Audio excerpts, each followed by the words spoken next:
ঈদের আনন্দ শেষে কর্মব্যস্ত ঢাকায় ফিরতে শুরু করেছেন নগরবাসী। ঈদের ছুটির শেষ দিনে বাস, লঞ্চ, ট্রেনে রাজধানীতে আসছেন তারা। ভোর থেকেই সদরঘাট লঞ্চ টার্মিনালে ভিড়তে থাকে দক্ষিণাঞ্চল থেকে ছেড়ে আসা বিভিন্ন গন্তব্যের লঞ্চ। ছুটি দীর্ঘ হওয়ায় এবারে ফেরা অনেকটা স্বস্তিদায়ক বলছেন যাত্রীরা। লম্বা সময় স্বজনদের সাথে থাকতে পেরে খুশি সবাই। বলছেন জীবিকার তাগিদে আবারও নগরীতে ফেরা। কোনো ভোগান্তি ছাড়াই ঢাকায় পৌঁছাতে পেরে স্বস্তি প্রকাশ করেন তারা। এছাড়া ঈদের ছুটির শেষ দিনেও থেমে নেই ঘরমুখ মানুষের যাত্রা। ঢাকাতে পরিবারের সঙ্গে ঈদ করে এখন আত্মীয় স্বজনদের সঙ্গে দেখা করতে গ্রামে যাচ্ছেন অনেকেই। ঈদ যাত্রার ভোগান্তি এড়াতে এখন যাচ্ছেন বলে জানান তারা। রেইনবো অলরাউন্ডার এক্সটেরিয়র পে বাড়ির বাহিরের দেয়ালের সুরক্ষা নিয়ে থাকুন নিশ্চিন্ত। সাথে পাচ্ছেন 10 বছরের ওয়ারেন্টি। আমি গেছিও আগে, আসছিও আগে, যাতে কোনো ভোগান্তি না হয়। সুন্দরভাবে আসলাম, যেহেতু কাজের তাগিদ আছে তাই একটু জলদি আসলাম। সরকারি ছুটির পরে কালকে থেকে অফিস শুরু হবে, এরপর আসলে বোঝা যাবে, তবে এখন পর্যন্ত কোনো ভোগান্তি নেই, সবকিছু খুব সুন্দরভাবে হচ্ছে। যাত্রী হয়রানি বলতে যে বিষয়টা, এরকম কোনো কিছুই আমরা ফেস করিনি। হ্যাঁ, একবার অনায়াসে হচ্ছে টিকিট পেলাম, কেবিন পেলাম।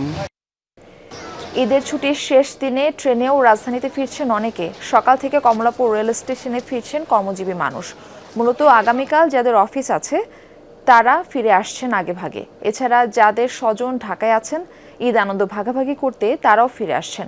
এদিকে ঈদের সময় যারা বাড়ি যেতে পারেননি তাদের চাপও আছে কমলাপুর রেল স্টেশনে। কক্সবাজার সমুদ্র সৈকতে যারা যাচ্ছেন তারা বেশ বিপাকে পড়েছেন। পর্যটক এক্সপ্রেস সকাল 6:15টায় ছাড়ার কথা থাকলেও সকাল 8টা পর্যন্ত সেটি কমলাপুর পৌঁছায়নি। অন্যান্য ট্রেনগুলো ছেড়ে যাচ্ছে নির্ধারিত সময়ের বেশ পরে। দুর্ভোগ কমাতে রেল কর্তৃপক্ষকে যথাযথ পদক্ষেপ নেওয়ার আহ্বান জানান যাত্রীরা।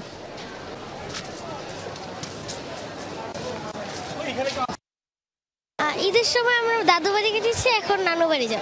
ঈদের ছুটি ঢাকায় কাটাইছি, এখন বাড়িতে যাচ্ছি আর কি, বাবা মার সাথে দেখা করতে। না, অসুবিধা হচ্ছে না, 6টার ট্রেন ছিল, একটু লেট হচ্ছে। অবস্থা আসছি, কক্সবাজার যাব না, পরিবার সহ যাচ্ছি। আমরা তিনটা পরিবার একসাথে যাব। আপনাদের একটু ঈদযাত্রার খবর জানাতে চাই আমার সহকর্মী এম.এ. আজিজের মাধ্যমে। আজিজ, আপনি নিশ্চয়ই কমলাপুর রেল স্টেশনে রয়েছেন, আর সেখানে যাত্রীদের চাপ কেমন দেখছেন? এবং সংবাদে যেরকমটা দর্শকদের বলছিলাম, শিডিউল বিপর্যয় কিন্তু হয়েছে, 1 ঘন্টা আগে বা পরে কিন্তু ট্রেন ছেড়ে যাচ্ছে। তো এই বিষয়টা জানাবেন, কর্তৃপক্ষ এই বিষয়ে কোনো পদক্ষেপ নিয়েছে কিনা? ধন্যবাদ বারফি। সকালের সবচেয়ে বড় বিপর্যয় যেটি ঘটেছে সেটি হলো কক্সবাজারের পর্যটক এক্সপ্রেস। সেটি আমি আপনাকে যমুনা টেলিভিশনের দর্শকদের জানিয়েছিলাম যে 2 ঘন্টা পরে এই কমলাপুর রেল স্টেশনে এসে পৌঁছেছে, যেটি ছাড়ার কথা ছিল 6:15টায়। এখানে এসে পৌঁছেছে সেই ট্রেনটি সকাল 8টার পরে, 8:10 দিকে পর্যটক এক্সপ্রেস এই কমলাপুর রেল স্টেশনে এসে ভিড়েছে। এবং সেই ট্রেনে এখন যাত্রীদের, আপনারা দেখতে পাচ্ছেন যাত্রীদের চাপ, যাত্রীরা ওঠার জন্য দীর্ঘ সারি দিয়ে ট্রেনের দিকে আগাচ্ছেন এবং তারা এতক্ষণ প্ল্যাটফর্মে অপেক্ষা করছিলেন। এই যাত্রীরা বলছেন যে 2 ঘন্টা তাদের এখানে অপেক্ষা করতে হলো, তবে রেল কর্তৃপক্ষ তাদেরকে এই বিষয়ে আগে থেকে কিছু জানাননি। যারা চট্টগ্রাম থেকে এসছেন এবং যারা কক্সবাজার থেকে এসছেন তাদের কয়েকজন যাত্রীর সঙ্গে আমি কথা বলেছি। বিলম্বের কারণ হিসেবে তারা যেটি জানিয়েছেন যে মূলত কক্সবাজার থেকেই 2 ঘন্টা পর গতকাল এই ট্রেনটি ছেড়ে আসে এবং বিভিন্ন জায়গায় যাত্রা বিরতির কারণেই মূলত কমলাপুর রেল স্টেশনে এই ট্রেনটি পৌঁছাতে লেট হয়ে গেছে। এর পাশাপাশি আমি মারফি আপনাকে জানিয়ে রাখি যে 7 নম্বর প্ল্যাটফর্মে আরেকটি ট্রেন দাঁড়িয়ে আছে, তুর্না এক্সপ্রেস, যেটি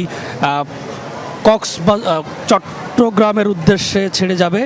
সেটিও এসছে প্রায় 1 ঘন্টা পরে এই কমলাপুর রেল স্টেশনে। সে ট্রেনটি এখনও ছেড়ে যায়নি, তবে কিছুক্ষণের মধ্যে ছেড়ে যাওয়ার কথা রয়েছে।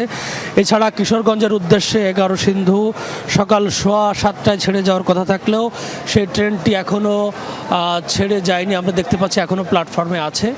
এর পাশাপাশি আমরা দেখতে পাচ্ছি তিস্তা এক্সপ্রেস দেওয়ানগঞ্জের উদ্দেশ্যে ছেড়ে যাওয়ার কথা ছিল সকাল 7:30টায়, সেটিও এখনও আপনাদেরকে যদি দেখাই, সেই তিস্তা এক্সপ্রেসও এখনও প্ল্যাটফর্মে দাঁড়িয়ে আছে।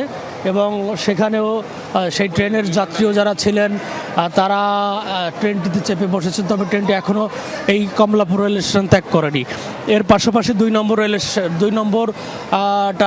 নম্বর যে প্ল্যাটফর্ম সেখানে দাঁড়িয়ে আছে মহুয়া এক্সপ্রেস, যেটি মোহনগঞ্জের উদ্দেশ্যে ছেড়ে যাবে। সেটি ছাড়ার কথা সকাল 8:15, তবে সেটিও এখনও ছাড়েনি, সকাল 8:15 যেহেতু বেজে গেছে। তবে সব মিলিয়ে ঈদের ছুটি শেষে আমি এই কমলাপুর রেল স্টেশনে যাত্রীদের উপচে পড়া ভিড় দেখতে পাচ্ছি, যারা বিশেষ করে এখন স্বজনদের সঙ্গে ঈদ কাটাতে যাচ্ছেন অথবা বিভিন্ন পর্যটন এরিয়ায় যারা যাচ্ছেন ঘুরতে, তাদের বেশ চাপ আমি এই কমলাপুর রেল স্টেশনে দেখতে পাচ্ছি।